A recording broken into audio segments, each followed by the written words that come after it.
वेदांत विज्ञान सुनिश्चितार्थः संन्यास योगात् यतया सिद्धसत्त्वा ते ब्रह्मलोकेषु परांत काले परामृता परिमुच्यन्ति सर्वे। जिनके द्वारा वेदांत से उत्पन्न हुआ है विज्ञान, जिनका वेदांत का विज्ञान का जो विषय है ना, वेदांत से उत्पन्न हुआ विज्ञान, विज्ञान का क्या अर्थ है? जो ब्रह्म हो गया। वेदांत के से उत्पन्न होने वाला विज्ञान, उस विज्ञान का क्या अर्थ है? परमात्मा, ब्रह्म। ये ब्रह्म रूप परमात्मा जिसका सुनिश्चित अर्थ है, ऐसा उसको आता है ये परमात्मा मैं ही हूँ। वेदांत का श्रवण करके उससे उत्पन्न होने वाला विज्ञान, विज्ञान ज्ञान, तो ज्ञान का जो अर्थ हो गया परमात्मा। तो परमात्मा जिसके हृदय में निश्चित रूप से बैठ गया, सुनिश्चित अर्थ, सुनिश्चित बैठ गया, तो वो परमात्मा मैं ही हूँ। इस प्रकार से सुनिश्चित अर्थ वाला व्यक्ति साधक सन्यासी यति संन्यास योग से, एक तो लिंग से भी हो गया और आंतरिक संन्यास और बाह्य संन्यास से, दोनों से युक्त होकर के यतया सन्यासी, संन्यास यहाँ पर आंतरिक संन्यास विशेष ग्रहण किया गया है ना।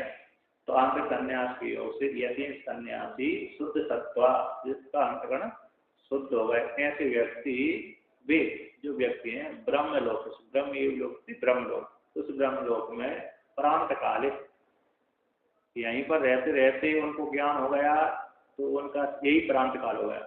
और नहीं तो इनको यहाँ पर रहते रहते शुद्ध अंतकरण वाले को यहाँ पर ज्ञान नहीं हो पाया, थोड़ी उनकी कामना भोगों की हुई थी, तो शरीर छोड़ करके ब्रह्मलोक में जाएंगे। वो जिस काल में हिरण्यगर्भ का क्या आएगा, काल आएगा, उसी काल में मुक्त हो जाएंगे, वहां पर जाते ज्ञान हो जाएगा उनको, क्योंकि उन्होंने ज्ञान के लिए साधना करी, लेकिन थोड़ी बात में थोड़ी बैठी हुई थी।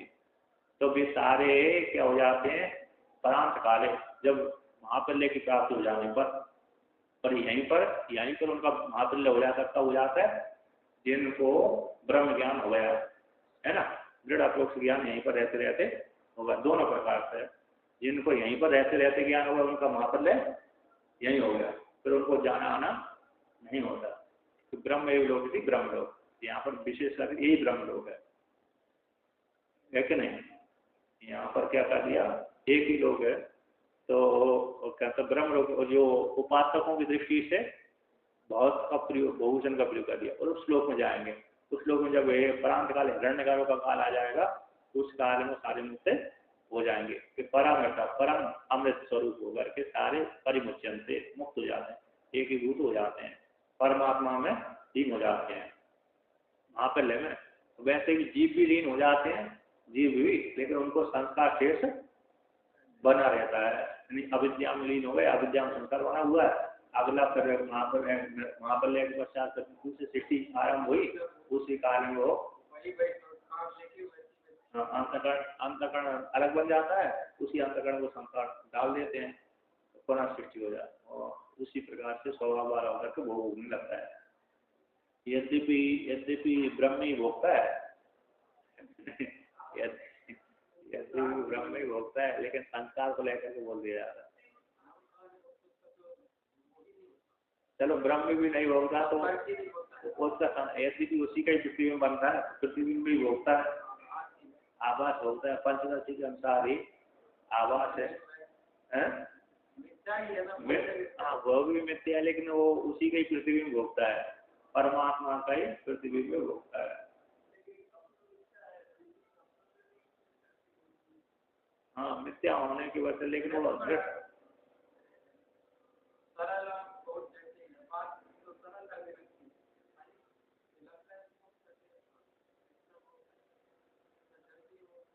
बैठता नहीं, जल्दी नहीं बैठता।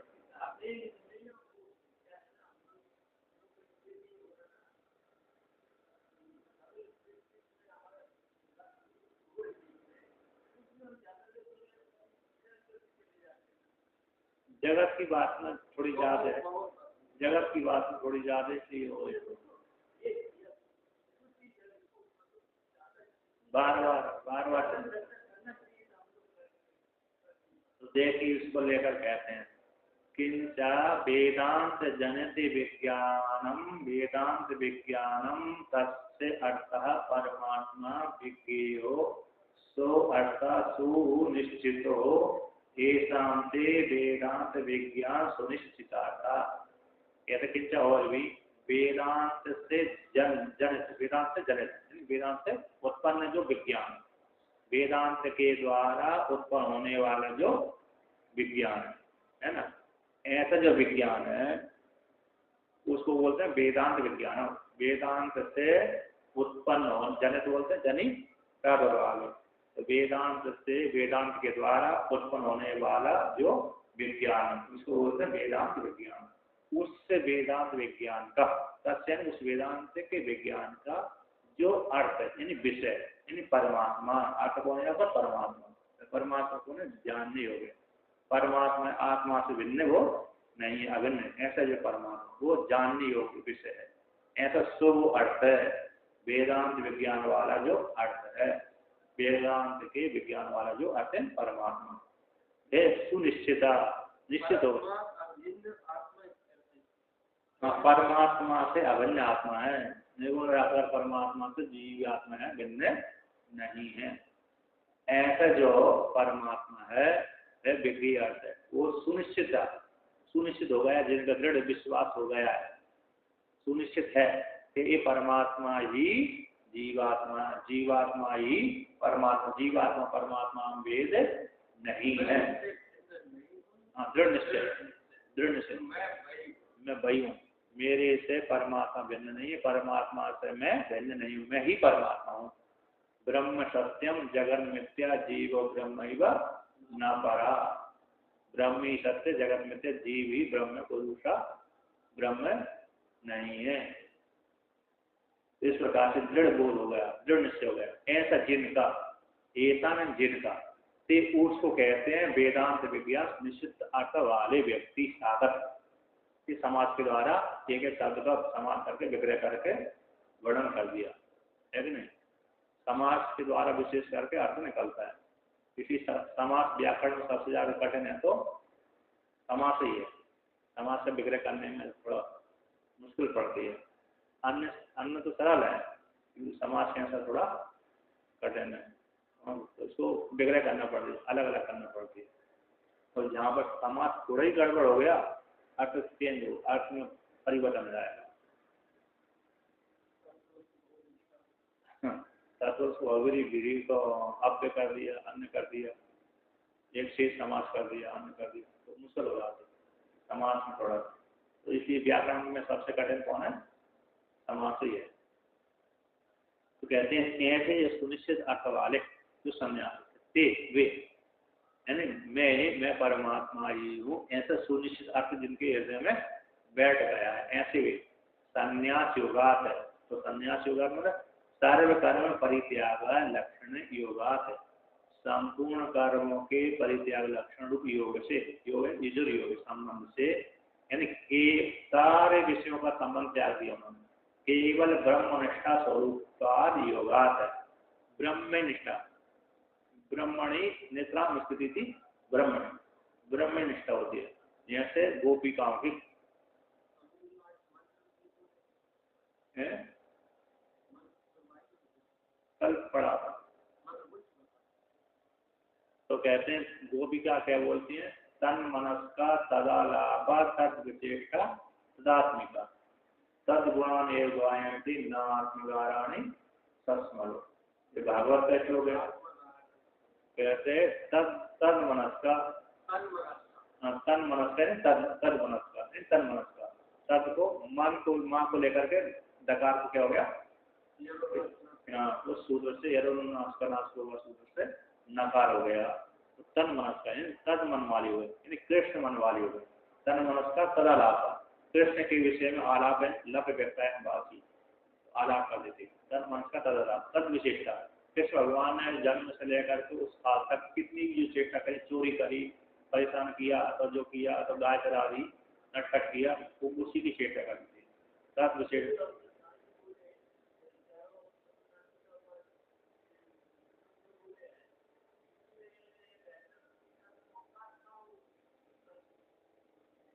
हाँ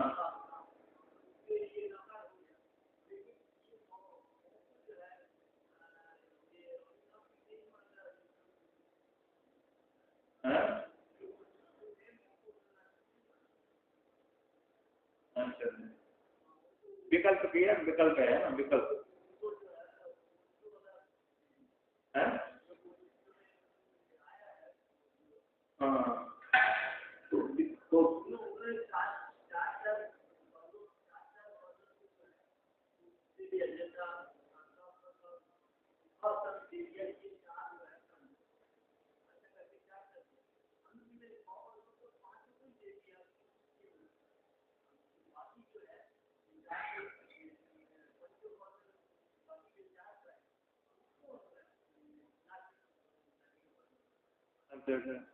अनाज का से विशेष अर्थ उच्चारण होते हैं दोनों, दोनों से व्याकरण ने दोनों जगह प्रयोग किया उसको, व्याकरण ने दोनों जगह प्रयोग किया। भरत भरत राजा क्या क्या तब स्थान से ही होगा। अच्छा कुल नाच का बोल दिया, नाच का अर्थ होती है विशेषकर नाच से उच्चारण करते हैं। अब माँ का है, माँ तो स्पष्ट दिख रहा है, कोई बात, माँ पावर के माँ हो गया, माँ माँ बोलने पर पा जा तो हिलता है। तो देखिए यहाँ पर कहते हैं, तो कहते हैं ये वर्णन किया ना, कौन सा ब्रह्मनिष्ठा ना, ब्रह्म में केवल ब्रह्मनिष्ठा वाले स्वरूप योग से, ब्रह्म में जिस निष्ठा है जिसकी ऐसी उसको ब्रह्मनिष्ठा, ऐसे स्वरूप में निष्ठा है जिनकी ऐसे ऋषि स्वरूप के योग से वे कहता है संन्यास, इन सारे सन्यासी उसको सारे कर्मों को त्याग करके मात्र ब्रह्मनिष्ठ करते हैं। तन मात्रा तदालाप तद विषय तदात्मिका, कृष्ण के गुण वाले हो जाए, तत्स्वरूप वाले हो, तदगुणान गायंती, कृष्ण के गुणों का चिंतन कर, संकीर्तन, गुण बोलते हैं संकीर्तन, तो कृष्ण के गुणों को गारंटी न आत्मगारण तस्मृ। अतः मैं इतनी सुंदर हूँ, मैं ऐसी हूँ, मैंने आज ये वस्त्र पहना, ये वस्त्र चर्चा करते ना स्त्री आदि, तो वो चर्चा वो अपने विषय में नहीं करती। मैं है हाँ, तो अपने विषय में चर्चा नहीं करती थी, तो अपने विषय में चर्चा नहीं करती थी, बल्कि कृष्ण की चर्चा करती थी। वो अपने को भूल जाती, हाँ अपने को भूल जाते थे, आत्मा गाड़ी ना ना आत्मगारण सत्स्वरूप, आत्मगारण न सत्स्वरूप, तो अपने विषय में स्मरण नहीं करते थे, कृष्ण के स्मरण करते थे। चर्चा भी यदि अपने विषय में स्मरण होता हुआ भी वो कृष्ण के स्मरण करते थे, तो भक्ति हो गई। इसलिए कहते ब्रह्मनिष्ठा, ब्रह्मनिष्ठा स्वरूप योगा, ब्रह्म में निष्ठांत स्थिति, किसी ब्रह्मनिष्ठा के स्वरूप योग से, मेरा जो स्वरूप है वो ब्रह्म का ही स्वरूप, ब्रह्म का स्वरूप है वो मेरा ही स्वरूप है, इस प्रकार के योग से संबंध से यथाया यानी सन्यासी यानी यत्नशीला शुद्ध सत्व, शुद्ध सत्व मतलब शुद्ध अंतकरण वाले ऐसे सन्यासी, शुद्धम सत्वम केशाम से शुद्ध सत्व, सन्यास योगा से शुद्ध हो गया अंतकरण जिनका, सत्य बोलते हैं अंतकरण को, बुद्धि को, यानी अंतकरण शुद्ध हो गया जेसाम जिन सन्यासी आदियों का, किससे हो गया कि सन्यास होगा, त्याग के योग से, है ना, त्याग के योग से अंतकरण शुद्ध हो गया जिनका, ते वो बोलते हैं शुद्ध सत्व, ऐसे ते वे सारे ब्रह्मलोकेषु। अब यहाँ पर श्रुति का अर्थ है ब्रह्मलोकेषु, संसारिणाम ते मरण कालात् ते अपरांतात् तान अपेक्षा मुमुक्षुणां संसार अवसान देह परित्याग काला परांत काल, तस्मिन् परांत काले साधकानां बहुतात् ब्रह्म एव लोको ब्रह्म लोका एको अपि अनेकवत् दृश्यते प्राप्यते वा।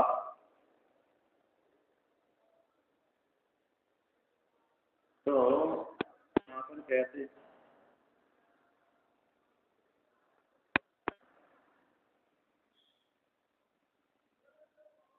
क्या बोले थे ब्रह्मलोक में ना, ब्रह्मलोक में संसारी नाम ये मरण काला, संसारी की जो मरण काला होता है मारते हुए अपरांत काल वाले होते, परांत काल वाले अपरांता वाले होते हैं। सन्यासी जो अन्य सन्यासी मरते हैं तो बार बार जन्म लेते हैं, बार बार मरते हैं, तो अपरांत काल वाले होते हैं। तान उनकी अपेक्षा से मुमुक्षुओं का कहते जो उनका कब होता है महापल्य में जाकर के, महापल्य अभी मरते रहते हैं, फिर बाद में मरने के दोबारा जन्म लेता है, फिर मरने के फिर दोबारा जन्म ले लेते हैं, तो उनको अपरांत काल है। उनकी अपेक्षा से मुमुक्षुओं का संसार आसान, संसार का आसान कब हो जाएगा? देह परित्याग काल ही परांत काल। जिस काल में उनको ज्ञान हो गया उसी काल में उनको क्या हो गया? परांत काल हो गया। देह है अब दोबारा जन्म नहीं होगा। ऐसे जैसे हिरण्यगर्भ का काल आ जाने पर सारी सृष्टि समाप्त हो जाती है, उसी प्रकार से इनका उनको मुमुक्षुओं को संसार के अवसान में देह का परित्याग काल भी परांत कह रहे हैं। यह संसार का अवसान होगा किस काल में? ब्रह्म ज्ञान के द्वारा उनको संसार की नाश की प्राप्ति होगी। ब्रह्म जिस काल में ब्रह्म ज्ञान हुआ उसी काल में संसार की मुक्ति उनकी हो जाती है। फिर संसार उनको हावी नहीं पहुंचाता, क्योंकि अविद्या ही संसार है। जिस काल में जीव की अविद्या निवृत्ति हुई उसी काल में उसका संसार निवृत्त हो गया। फिर बाद में जीवन मुक्ति अवस्था में रह करके विचरण करता है। फिर विधेय केवल की प्राप्ति कब होती है? जब उसका सही छूट जाता है, प्रारब्ध हो समाप्त हो जाता है। ज्ञान की समाप्ति हो जाए इसका मतलब बोधले होता है। अज्ञान की निवृत्ति होना ही उसका संसार निवृत्ति है। अविद्या ही संसार है, अविद्या की निवृत्ति होना ही मोक्ष है। इसके तो इसी संसार मोक्षों के संसार अवसान हो जाने पर तो देह परित्याग काल है। देह में आत्म तो बुद्धि थी वो क्या से हो गया? समाप्त हो गई। देह में आत्म तो बुद्धि थी समाप्त हो गई, उसी को परांत काल है। तस्में उस परांत काल में कहते हैं साधका नाम बहुत्वात् ब्रह्म लोकोति ब्रह्मलोक। साधकों के बहुत होने से ब्रह्मलोक ही ब्रह्मलोक ही ब्रह्मलोक है। तो इसलिए बहुवचन का प्रयोग कर दिया। ब्रह्मलोकों में लीन हो जाते हैं सारे साधक ब्रह्मलोक में परांत काल में शरीर के छोड़ने पर ब्रह्म लीन हो जाते हैं। कब में ब्रह्मलोक में लीन हो जाते हैं? ब्रह्मलोक तो एक ही लोक है, आत्मा ब्रह्मलोक आत्मा एक ही है, और हिरण्यगर्भ का लोक भी एक ही है। लेकिन यहाँ पर ब्रह्म एवं लोक यदि ब्रह्मलोक कह करके मतलब अरे साधकों की अपेक्षा बहुवचन का प्रयोग कर दिया। बहुत से ब्रह्म नहीं है, ना हिरण्यगर्भ बहुत है ना ही ब्रह्म बहुत है, एक ही ब्रह्म है। ऐसे साधक अनेक साधक उसमें पहुंच जाते हैं, इसलिए ऐसे ब्रह्मलोक में लीन जाते हैं। तो यहाँ पर किया ब्रह्म एवं लोक ब्रह्मलोक है। एको भी एक होता हुआ भी अनेक वर्ष दृश्य से प्राप्त हुआ, एक होता हुआ अनेक के समान होता है, दिखता है अथवा प्राप्त हो जाता है। तो क्यों कह दिया कि हम साधकों के बहुत होने से तो ब्रह्मलोक में लीन हो जाते हैं। इन जिस काल में उनकी अविद्या निवृत्त हुई उसी काल में वो मुक्त हो जाते हैं, संसार निवृत्ति हो जाती है। अतो इसी हेतु से साधकों के अनेक होने के कारण बहुवचनम लोके ब्रह्मलोकेषु किसी ब्रह्मणी इत्यादि साधकों के बहुत होने के कारण उसमें बहुवचन का प्रयोग कर दिया श्रुति ने। किसने कर दिया? श्रुति ने। तो बहुवचन का ब्रह्मलोकेषु इस वाक्य में बहुवचन आया साधकों की अपेक्षा को लेकर के, किंतु यह कौन सा? ब्रह्मणी एक लोग का ब्रह्मणी शब्द का प्रयोग है। ब्रह्म में के लीन हो जाते साधक। परामृता कहते परामृता परम अमृतम अमरण धर्मकम ब्रह्मात्मभूतम केशाम ते परामृता जीवंता एव ब्रह्मभूता परामृता संता परिमुच्यन्ते परिसमस्ता प्रदीप निर्वाण बद घटाकाशवत् निवृत्ति उपयांति। कहते हैं परामृता का परम अमृत अमरण धर्मकम। कैसे होता है? जो मरण धर्म वाला वो मरण धर्म को बोलते हैं। जो मरण धर्म जिसमें मरण धर्म वाला गुण जिसमें नहीं है, मरण धर्म जिसमें नहीं है निकल गया जिसका, उसको बोलते हैं अमरण धर्मकम।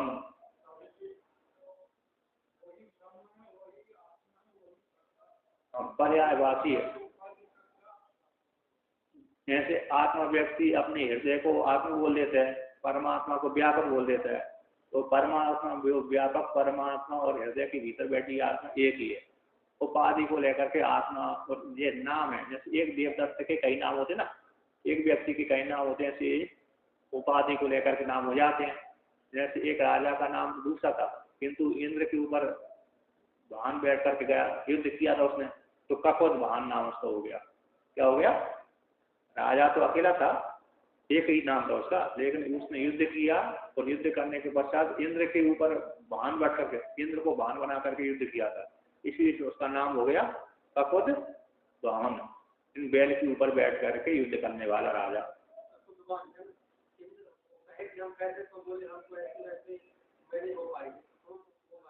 हाँ, तो इसलिए उसका नाम तो उपाधि को लेकर के ककुद वाहन नाम पड़ गया। उसी प्रकार से आत्मा उपाधि को लेकर आत्मा हो गए, जीवात्मा हो गए, लेकिन है वो एक ही पर्यायवाची नाम। तो कहते हैं अमर धर्म जो ब्रह्म आत्मभूत है, ऐसा जिनका ऐसा जिन साधकों का हो गया कि मैं अमरण धर्म स्वरूप वाला आत्मा हूँ, जिनका ऐसा दृढ़ निश्चय हो गया जिन साधकों का, ते वे परामर्श हो जाते हैं।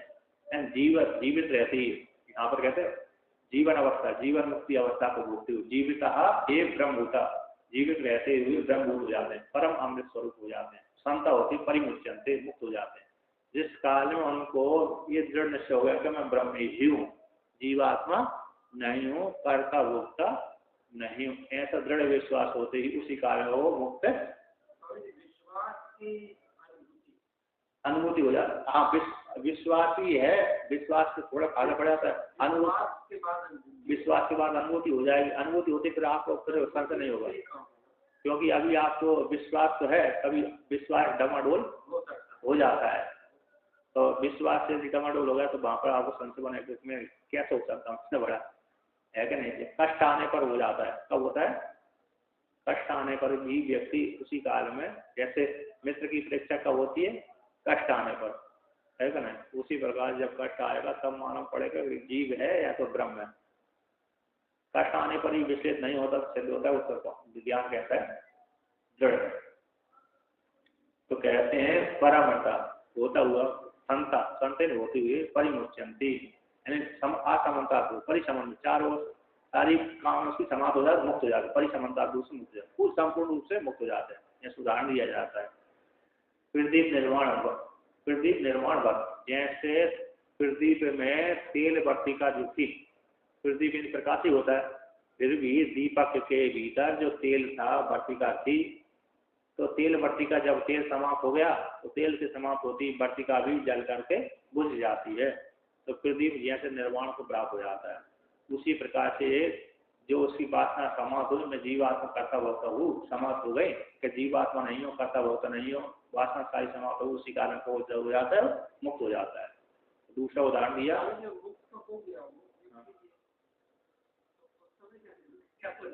है बाधित्वानुवृत्ति से सारा चलता है वहाँ के शरीर छोड़ करके। तो शरीर छोड़ करके उदाहरण देते हैं आप घटकास्वत निवृत्तियों प्रियांति, घटका भीतर का जो आकाश हम आकाश में जाते हो वो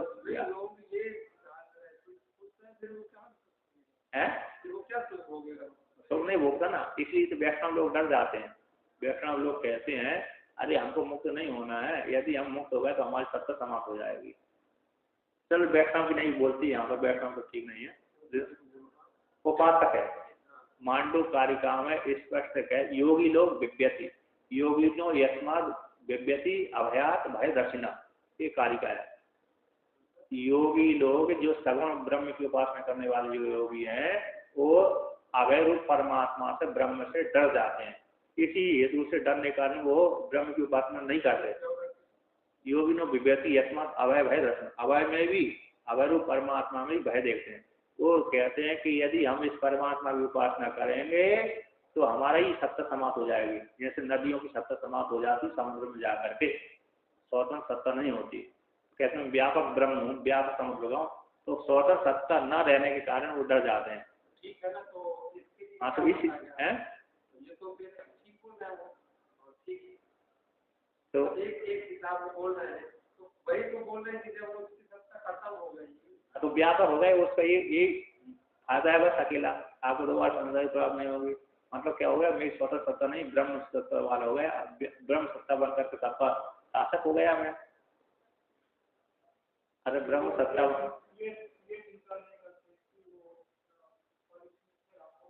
अपरिच्छिन्न हो गया तो अब मैं मुक्त हो गया। अब मेरी व्यापक सत्ता हो गई ना, व्यापक सत्ता रूप से मैं सभी का शासन करता हूँ। अब उस काल में वृत्ति नहीं बनती, जिस काल में व्यापक सत्ता हो जाती है तब जिस काल में योगी को शिव योगी बन गया, फिर योगी की स्वतंत्रता रहती नहीं है, शिव शिव के साथ एक ही वोट हो जाता है, तो कोई विकल्प संकल्प उठता ही नहीं है। हाँ और क्या। तो इस प्रकार से जैसे घटाकाश वत है, घटाकाश समान निवृत्ति में आती है, जैसे घट रूप उपाधि फूटी, उसी काल में घट के भीतर का आकाश में मिल गया, मेला का पहले से मिला था।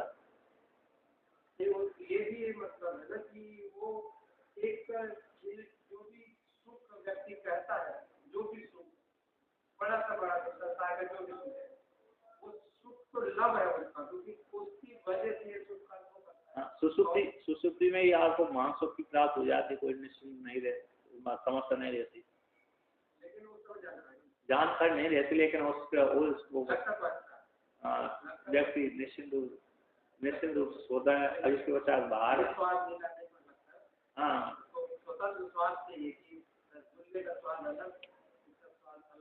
हाँ तो ये रस ये देखिए, जब तक वो परमात्मा का स्वाद नहीं आया तब तक ये स्वाद अच्छा लगता है। जिस काल में वो परमात्मा का स्वाद आएगा तभी व्यक्ति को ये स्वाद फीका लगेगा।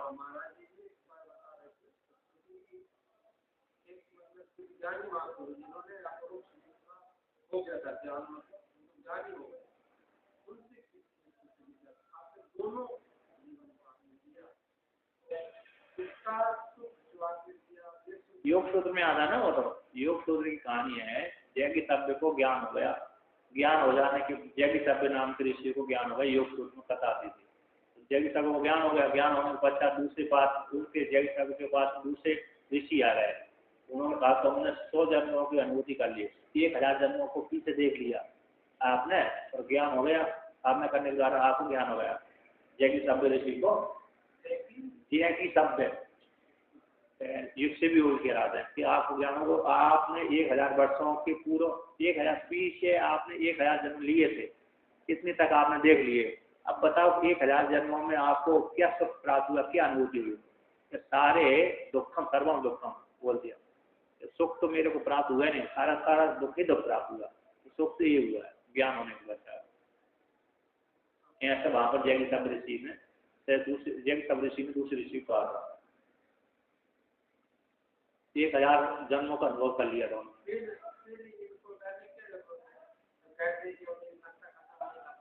हाँ तो उनको डर रहे थे ना, उनको ज्ञान नहीं हुआ ना, तब तक खत्म हो जाएगी ऐसा मानते हो, डरते हैं तभी तो देखिए परिमुच्यंती परिसमता मुच्यते, परिमुच्यंती का परिसमता रूप से संपूर्ण उससे मुक्त हो जाते हैं, फिर निश्चिंत है। जिस काल में ज्ञान हो उस काल में सर्वे न देशांतरम गंतम अपेक्षन्ते, कहते हैं सर्वे मुक्त हो जाते, देशांतर में जाकर मुक्त नहीं होते, जैसे ब्रह्म लोक में जाकर मुक्त होंगे, स्वर्गलोक में जाकर मुक्त होंगे, है ना। जैसे भक्त कहते हैं कि हम उस लोक में जाकर मुक्त हो जाएंगे, तो ये उनका मन। हाँ भगवान भी पुराण में वर्णन कर देते कि जो मेरे धाम में आएगा लौट कर दोबारा संसार की प्राप्त नहीं होती। इसका मतलब वो उनकी जो विधि वो क्या विशेष मुक्ति वो नहीं है, मुक्ति उनको लौटना ही पड़ रहा, सापेक्ष मुक्ति स्तुति के लिए वो, हाँ अमर नहीं है, दीर्घकाल बहुत, हाँ यही मुक्ति है उसकी। हाँ जरूर निश्चित रूप से आना पड़ेगा।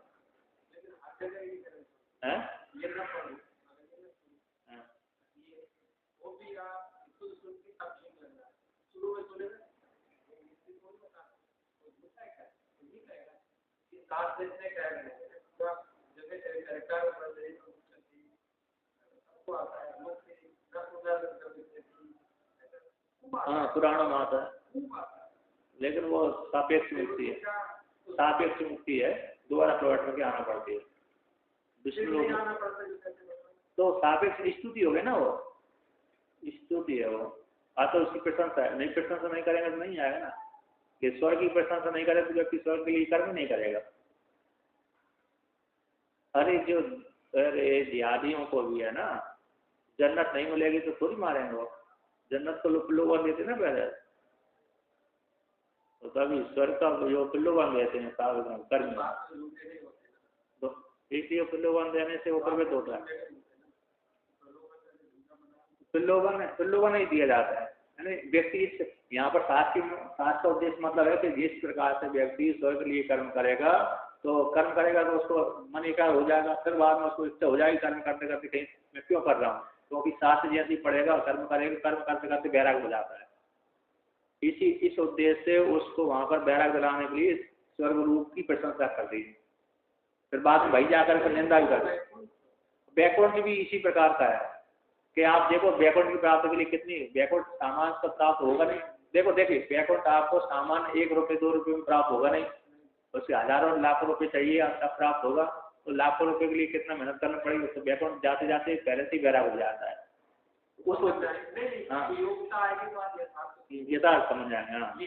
हाँ योग्यता के लिए, इसलिए तो ये इन्होंने वर्णन किया था किन्होंने,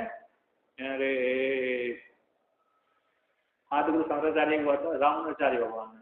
रामानुजाचार्य भगवान को इसलिए आना पड़ा कि शंकर वेदांत का लोग अब गलत प्रचार करने लगे, साधना बंद कर दिया, अधिकारी न होने पर भी करते हैं, साधना बंद कर दिया। अब मैं जाऊंगा तो मैं भाष्य रचना करूंगा, तो जो मेरे अधिकारी होंगे, जो अद्वैत के अधिकार नहीं है, मेरे भाष्य को पढ़ करके साधना करना चालू कर देंगे। तो जो अद्वैत के अधिकारी हैं मेरे भाष्य को बाधित करके कि ये ठीक नहीं है, उसका खंडन करके बाधित करके उसमें पहुंच जाएंगे। ये उनका आने का अभिप्राय था, भाष्य लिखने का अभिप्राय था रामानुजाचार्य भगवान को। नहीं तो रामानुजाचार्य भगवान तो ब्रह्म ज्ञानी थे, उनको भाष्य इसीलिए लिखे कि वो इससे शंकर वेदांत का गलत प्रचार न हो। जो अधिकारी नहीं है वो पढ़ने पर भी उपासना छोड़ देते हैं, चिंतन नहीं करते, सर्वम ब्रह्म है तो बोलकर रह जाते हैं, खूब खाते पीते ऐसा करते हैं, गलत प्रचार ना हो। तो मेरे भाष्य को पढ़ेंगे तो जो मेरे अधिकारी होंगे वो इसको पढ़ करके अधिकार करने लगेंगे, साधना करने लगेंगे, फिर साधना करते करते अंतःकरण शुद्ध हो जाएगा, फिर मेरे भाष्य को उल्लंघन करके अद्वैत में चले जाएंगे। इस दृष्टि से रामानुजाचार्य भगवान ने भाष्य लिखा था, ना कि शंकर वेदांत के विरुद्ध भाष्य लिखा था। अधिकारियों के लिए उन्होंने भाष्य लिखा था। जो पहले से ही अधिकारी हैं शंकर वेदांत के, वो तो मेरे भाष्य को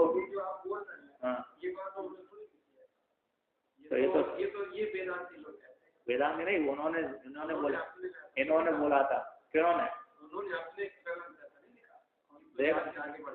किसी सूत्र धीराणा में विद्य परंपरा संस्कृति आई वाणी हमारी परंपरा नहीं देख तो उत्तरकाशी है ना, उत्तरकाशी में तपोवन महाराज जी ने ये बोला था।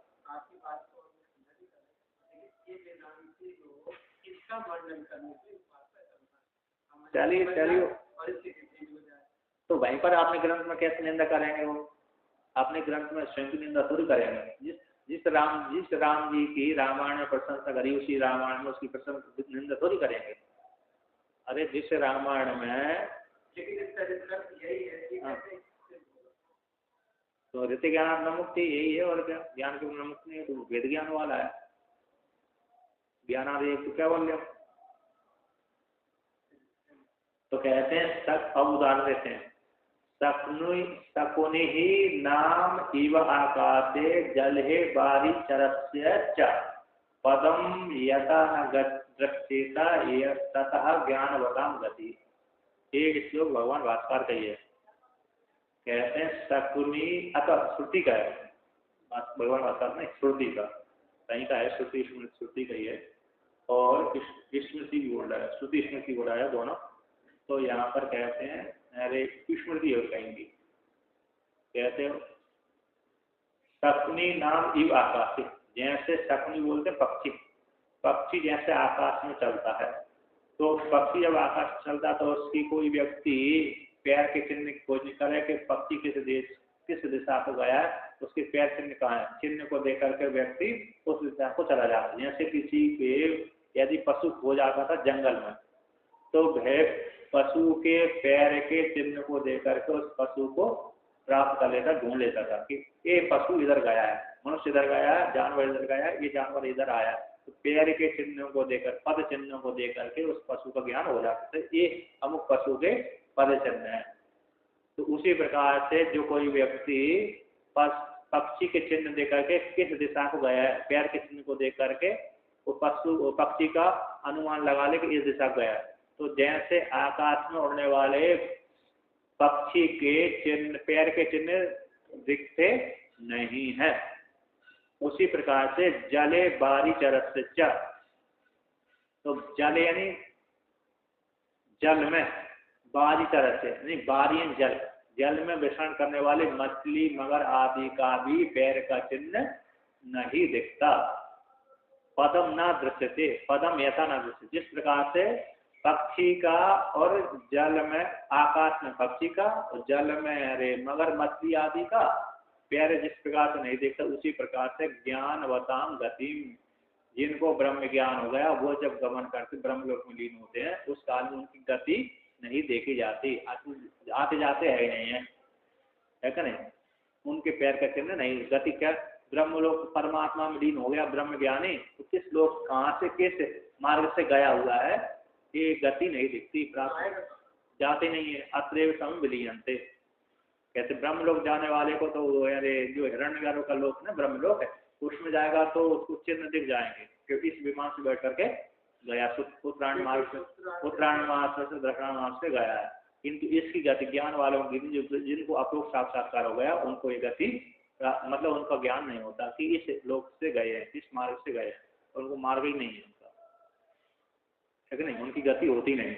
अत्रैव समय विलीयन्ते, दूसरी श्रुति भी के अनद्वगा अध्यसु पारिष्यणावा, है ना, कहते अनद्वगा अध्यसु यानी मार्ग से, कर्मकांड आदि मार्ग में कहते पारिषण, पारिषणवा, जो पार होने की इच्छा करने वाले साधक है, जिनको संसार से मोक्ष होने की इच्छा है, ऐसे व्यक्ति जिनको संसार सागर से मुक्त होने की इच्छा है, ऐसे जो व्यक्ति है तो उसको बोलना पारिष्णवा, पार जाने की इच्छा जिनको है, ऐसे वो व्यक्ति अध्यसु, अध्यसु उपासना कांड में, कर्म कांड में, उपासना कांड जो मार्ग है, कर्म कांड जो मार्ग, उस मार्गों में, अध्वन बोलते हैं मार्ग, तो अध्वन है ऐसे मार्गों में, अध्यसन मार्गों में, उपासना कांड वाले मार्ग में और कर्म कांड वाले मार्ग में, ऐसे मार्गों में अनद्वगा, कौन अनद्वगा मतलब जो पार होने की इच्छा करने वाले हैं, संसार सागर से पार होने की इच्छा करने वाले हैं, ऐसे वो सन्यासी आदि यति आदि वे इस मार्गों में विचरण नहीं करते, अनद्वगा यानी उस मार्ग में, किस मार्ग में, कर्मकांड मार्ग में, उपासना कांड मार्ग में विचरण नहीं करते, अनद्वगा उस मार्ग में जाते नहीं, कौन, जो संसार सागर से मुक्त होने की इच्छा करने वाले हैं।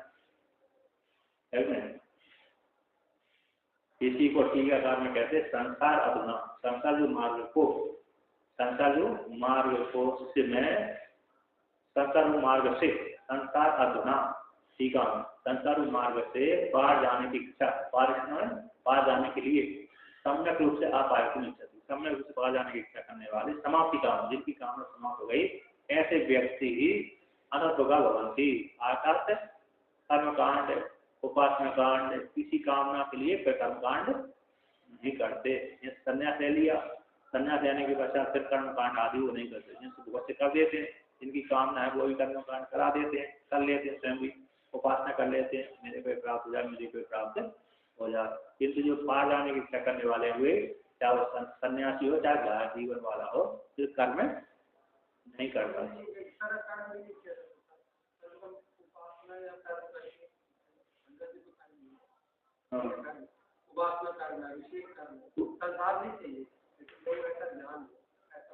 हाँ वो ऐसा मतलब वो परमात्मा की प्राप्ति के लिए, कामना के लिए नहीं, परमात्मा की प्राप्ति के लिए। हाँ वो तो श्रवण मनन व्यासन में आ जाता ना, जप आ जाता है श्रवण मनन में, जगह संबंधित ऐसी कामना कामना कोटि में नहीं आती, परमात्मा की प्राप्ति की कामना कामना कोटि में नहीं आती, ठीक है ना, संसार को प्राप्त करने वाली कामना ही कामना कोटि में आती है। अब वो तो अधिकारी नहीं था, इसलिए वो करनी पड़ेगी उसको, तो जो संन्यास लेने के पश्चात भी अधिकारी ही नहीं है ना, लिंग संन्यास ले लिया उसने, तो उसके लिए तो ये साधना करना ही पड़ेगा, अंतर्गत शुद्धि के लिए क्या करना पड़ेगा, जप करना पड़ेगा, जप और ध्यान, जब करे ध्यान करे, और दूसरा वेदांत का श्रवण करे, जो वेदांत श्रवण का अधिकार नहीं तो जब ध्यान दोनों करे, और जिसका अधिकार नहीं है करे सेवा का, निष्काम सेवा, निष्काम कर्म। उपासना में था, उपासना में तो आता है, लेकिन रे योग्यता के लिए अनिवार्य है। योग्यता, ज्ञान की योग्यता प्राप्त करने के लिए ये अनिवार्य है। जब और ध्यान का जो वो है इच्छा, इससे चाहते क्या हो नहीं, संसार में, हाँ, जब ध्यान, चाहते क्या, सिर्फ भगवान को चाहते कि हमारा मन, जगत संबंधी काम, जगत संबंधी कामना ही कामना होती है। अब भजन भी नहीं, वो उपासना भी एक तरह से निष्काम उपासना है, तो भगवत प्राप्ति के लिए है, इसलिए वो उपासना भी एक तरह से ज्ञान प्रधान उपासना है, वो साधना और कर्म के लिए नहीं है, किसी कामना के लिए। तो देखिए यहाँ पर कहते हैं संसार संबंधी चीज वस्तु चाहना संसारी कामना हो, जो परमात्मा के लिए ध्यान भजन पूजन कर्मकांड किया जाता है वो निष्काम हो जाता है। कहते हैं परिच्छिन्न, कहते श्रुति स्मृति देश परिच्छिन्ना ही गति ही संसार विषय है। श्रुति स्मृतियों के द्वारा, श्रुति और स्मृतियों के द्वारा देश परिच्छिन्न ही गति, देश से परिच्छिन्न गति ही संसार को विषय करने वाली होती है। संसार विषय जो गति होती है वे ही देश परिच्छिन्न को लेकर के है, देश परिच्छिन्न को लेकर के ही संसार विषय वाली गति होती है। गति ने फल, गति ने फल होता है। संसार विषय जो फल है वही संसार को विषय करने वाली होती है, देश से परिच्छिन्न को लेकर के। ये अमुक व्यक्ति प्राप्त हो जाए, अमुक व्यक्ति प्राप्त हो जाए, तो जो संसार देश परिच्छिन्न वाली गति फल नहीं है, वो संसार विषय वाली भी नहीं है। अतः जो ब्रह्म रूप फल चाहिए जिसको, वो संसार विषय वाला फल नहीं है। तो परिच्छिन्न साधन साध्यत्व, संसार को विषय करने वाला जो फल है परिच्छिन्न साधन के द्वारा साध्य होता है। किंतु तो ब्रह्म तो समस्तत्वात् न देश परिच्छेदेन गंतव्यम, किंतु जो ब्रह्म है समस्त होने से, व्यापक होने के कारण देश परिच्छेद के द्वारा प्राप्त नहीं होता है ना। ब्रह्म कैसे आकाश के समान व्यापक होने का, समस्त होने के कारण वह देश परिच्छेद से प्राप्त नहीं किया जा सकता, देश परिच्छेद के द्वारा गंतव्य होने के योग्य नहीं है। यदि ही देश परिच्छिन्नम ब्रह्म स्यान मूर्त द्रव्य बद आदि अंत बद बरानी है ना, बद अन्य आश्रितम, आदि अंत बद अन्य आश्रितम तावेवं अनित्यम कृतकम च स्यात्। कहते ये क्योंकि यदि देश परिच्छिन्न ब्रह्म यदि होता, क्या हो, देश से परिच्छिन्न यदि ब्रह्म हो तब तो होगा, तब तो मूर्त द्रव्य आदि के समान, जैसे मूर्त द्रव्य होते ना, देखना, मूर्त यानी देखना, अमूर्त यानी न देखना। जैसे 5 भूतों में से 2 भूत अमूर्त है, 3 भूत मूर्त है। मूर्त है मूर्ति, दिख जाना। तो जो मूर्त है, मूर्त द्रव्य के समान, आदि अंत के समान, जैसे आदि अंत वाले होते हैं। कौन होते हैं? मूर्त वाले व्यक्ति आदि अंत वाले होते हैं और अन्य के आश्रित वाले होते हैं, और सावयव होते हैं और अनित्य होते हैं और कृतक होते हैं। ऐसा ही ब्रह्म हो जाएगा यदि देश परिच्छिन्न रूप वाले ब्रह्म को स्वीकार करेंगे तो। जैसे देश परिच्छिन्न से मूर्त द्रव्य के समान, अन्य आश्रित के समान, जैसे मूर्त द्रव्य होते हैं उसी प्रकार अन्य आश्रित होते हैं, सावयव होते हैं, अनित्य होते हैं, कृतक होते हैं, उसी प्रकार से ब्रह्म हो जाएगा यदि देश परिच्छिन्न वाला ब्रह्म को प्राप्त करेंगे तो। हिरण्यगर्भ भी कैसा हो गया, लोक विशेष में रहता है ना, और उत्पन्न होता है, नष्ट हो जाता है। ऐसे यदि मानेंगे तो वो ही कैसे हो जाएगा, परिच्छिन्न कृतक आदि की प्राप्ति हो जाएगी। तो ब्रह्म कैसा है, अपरिच्छिन्न वाला है, अन्य के आश्रित नहीं रहता, सावयव नहीं है, अनित्य नहीं है, कृतक नहीं है। तो अनित्य कैसे, नित्य है, अकृतक है और निर्वय है। अच्छा चलिए तेज बोल देता हूँ। तो यहाँ पर कहते हैं, तो कहते हैं ब्रह्म इस प्रकार से नहीं है ना। ब्रह्म कैसा है, निर्वय है, निर्गुण है, अनाश्रित है, किसी के आश्रित नहीं रहता, सभी का आधार है परमात्मा, सभी का परमात्मा आधार है, निर्गुण निराकार है। अब आगे कहते हैं यहाँ पर, तो ना तो एवं वेदम ब्रह्म भवितुम अर्हति, किंतु ब्रह्म ऐसा होने के योग्य नहीं। कैसा? देश परिचन्न वाला ब्रह्म होने के योग्य नहीं है, तक होने के योग्य नहीं है। अतः तत्प्राप्तिश्च न एव देश परिच्छिन्नः भवितुम् युक्ता। इसी हेतु से परमात्मा की जो प्राप्ति है देश परिच्छिन्न वाला न होने के कारण उस परमात्मा की प्राप्ति है वह देश परिच्छिन्न होने के योग्य नहीं है। परंतु न युक्ता कि परमात्मा की प्राप्ति देश परिच्छिन्न के द्वारा प्राप्त हो जाए ऐसे युक्त नहीं है। देश परिच्छिन्न होने वाला परमात्मा देश परिच्छिन्न से युक्त प्राप्ति वाला परमात्मा नहीं है। अपीच अविद्या और क्या है? तो ब्रह्म कैसा है? अपरिच्छिन्न देश वाला। अपरिच्छिन्न वाला देश आदि उसमें है नहीं, कल्पना ही नहीं होती। अपरिच्छिन्न देश वाला है, व्यापक है, सर्वत्र है और निरावरण से अवस्थित है। अपीच अविद्यादि संसार बंध अपने एवं मोक्षम इच्छन्ति ब्रह्म विरोध न तो कार्य होगा। और भी अविद्या संसार का अपने ही मोक्ष है ना। अविद्या संसार की निवृत्ति होना ही मोक्ष है। इस प्रकार से मोक्ष की अविद्या निवृत्त हो गई, उसी कारण मोक्ष की प्राप्ति हो जाती है। मोक्षम इच्छन्ति, मोक्ष की इच्छा कर अविद्या संसार के अपने रूप अपने होना ही निवृत्ति होना ही मोक्ष रूप की इच्छा करते हैं, मोक्ष को चाहते हैं। मोक्षम चाहते हैं, मोक्ष की प्राप्ति होती है। ऐसा ब्रह्मवेत्ता लोग, ब्रह्मवेत्ता लोग क्या करते हैं? ब्रह्मवेद जो ब्रह्म को जानने वाले हैं ऐसी इच्छा करते हैं कि अविद्या संसार का अपना ही मोक्ष को चाहते हैं, जिससे अविद्या संसार निवृत्त हो जाए कोई उनको मोक्ष कहते हैं, उसी मोक्ष को चाहते हैं। न तो कार्य होगा, यानी किसी लोक विशेष मोक्ष को नहीं चाहते। जैसे द्वैतवादी लोक विशेष मोक्ष को चाहते हैं। किसको चाहते हैं? स्वर्ग लोक हो जाए, ब्रह्म लोक हो जाए, शिव लोक हो जाए, विष्णु लोक हो जाए, अन्य लोक हो जाए। ऐसे द्वैत रूप लोक को, कार्य रूप लोक को चाहते हैं द्वैतवादी। ऐसा ब्रह्मवेत्ता लोग इसे द्वैतवादियों के समान वाले लोग को नहीं चाहते, बल्कि अविद्या संसार का बंधन होने वाली निवृत्ति ही मोक्ष चाहते हैं।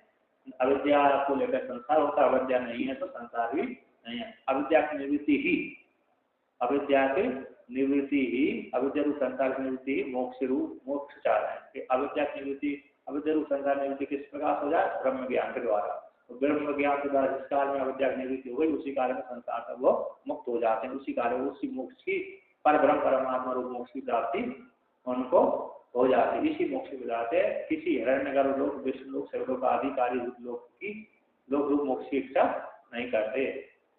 जैसे कितनी है ना मुक्ति, किस प्रकार? 4 प्रकार की मुक्ति होती है।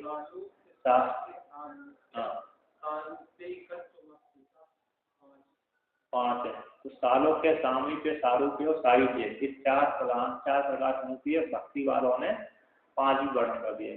पराभक्ति, परामुक्ति नहीं, 5 भी केवल 4 ही मुक्ति वर्णन आती है। भागवत में वो 5 ही मुक्ति भागवतों की है। भागवतों की जो 5 ही पराभक्ति को लेकर के आई है, केवल 4 ही मुक्ति वर्णन की है। सालों के सामीप, सारूप, सायुग, साष्टी एक वैष्णवों की है। इस साष्टी को करता उसमें डालना है, मतलब भक्तों की है।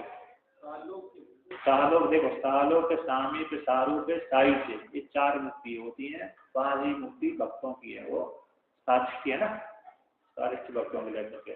तो सायुज्य जो मुक्ति होती है वो मुक्ति वेदांती लोग चाहते हैं। और अन्य भक्त कहते सालों को हो जाए मुक्ति, सामयिक हो जाए और सारूप वाली हो जाए, ये 3 मुक्ति चाहते हैं। सायुज्य मुक्ति ब्रह्म के साथ एकीभूत होना।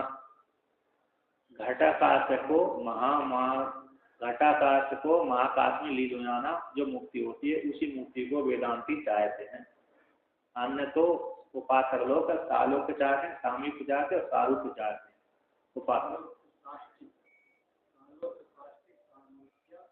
तो किस प्रकार से वर्णन किया? भगवान ने 4 मुक्ति को प्रतिपादन किया है। शिवानंद लहरी में आया है सालों, हाँ रावण कहते हैं, है ना। वैष्णव भक्ति प्राय करके वैष्णव भक्ति उसको मानते हैं, सारिष्ट मुक्ति को। शैव भक्ति भी नहीं मानते। शैव भक्ति तो 4 ही वर्णन करते हैं। इसलिए आदिगुरु शंकराचार्य भगवान ने शिवानंद लहरी में 4 मुक्ति का वर्णन किया है। आलोक सामीप्य सारूप्य सायुज्य, ये 4 मूर्ति का वर्णन उसमें आया है शिवानंद लहरी में। ऐसा हो श्लोक भी है, यानी श्लोक तो था शिव जी को पूजने से, मतलब भूल गया हो, कंठस्थ किया था संकीर्तनम। चलिए